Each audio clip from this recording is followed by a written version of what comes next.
6 ବର୍ଷ ହେଲା ଭଲ ପାଇଥିଲି ତାପରେ ଆମେ ପଳେଇଥିଲୁ ଧରିକି ପଳେଇଥିଲୁ ମ୍ୟାଡ଼ାମ୍ ଧରିକି ଆଣିକି ବାହାଘର କରିଛନ୍ତି ଆଉ। କ'ଣ ଅସୁବିଧା ହେଇଥିଲା ପଳେଇଲ? ଘର ସମ୍ମୁଖୀନ ଥିଲା ବୋଲି ଅସୁବିଧା ଥିଲା ବୋଲି କିଛି କରିପାରିନଥିଲୁ ବାହାଘର କରିପାରିନଥିଲୁ ବହୁତ ବି ଅସୁବିଧା ଥିଲା ପଇସା ପତ୍ର ସେଥିପାଇଁ କରିପାରିନଥିଲୁ। ତେବେ ଆଜି ଯେଉଁ ଥାନାରେ ମନ୍ଦିର ପରିସରରେ ବାହାଘର ହେଉଛି ତୁମେ କେତେ ଖୁସି ଅଛ?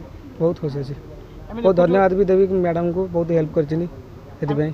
ଆମେ ଦେଖୁଛୁ ଯେଉଁ ପୋଷାକ କରିଛନ୍ତି ସବୁ ସୁନା ଗହଣା ନୀତିକାନ୍ତିରେ ବିବାହ କରୁଛନ୍ତି, କିଏ କରୁଛନ୍ତି? ସବୁ ମ୍ୟାଡ଼ାମ୍ କରିଛନ୍ତି ସବୁ ବର୍ତ୍ତମାନ ଥାନା ବର୍ତ୍ତମାନ ଥାନା ମ୍ୟାଡ଼ାମ୍ କରିଛନ୍ତି ଆଉ।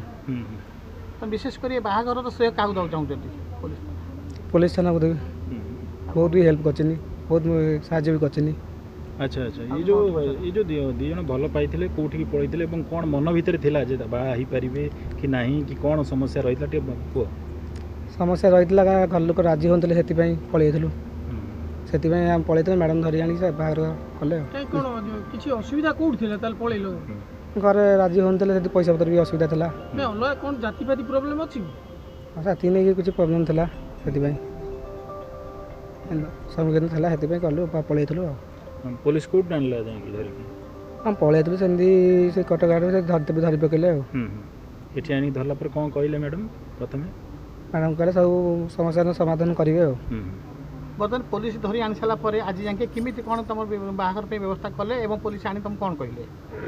ନା କହିଲେ ତୁମର ବାହାଘର ସମସ୍ୟା ସବୁ ଦୂର କରିଦେବୁ, ତୁମ କିଛି ପ୍ରୋବ୍ଲେମ୍ ଅଛି ସବୁ ଯାକ ସଲ୍ଭ କରିଦେବୁ, ସେଥିପାଇଁ ସେ କହିକି ଆଣିଥିଲେ ଆଉ। ଏବେ ଦୁଇ ଜଣ ଏକାଠି ହେଇକି ରହିବ ମନ? ଏକାଠି ହେଇକି ମନେ ହେଇକି ରହିବ। ତ ଆଜି ବାହା ହେଇ ଆସିଲା ପରେ ତୁମ ସ୍ୱାମୀ ଦମ୍ପତ୍ୟ ସୁଖ ସମୃଦ୍ଧ ହେବ ନା ପୁଣି ଆ ଭିତରେ ଗୋଟେ ବିଶୃଙ୍ଖଳା ଦେଖାଯିବ? ବିଶୃଙ୍ଖଳା ହେବନି, ପୁରା ସମ୍ପର୍କ ଚାଲିବ।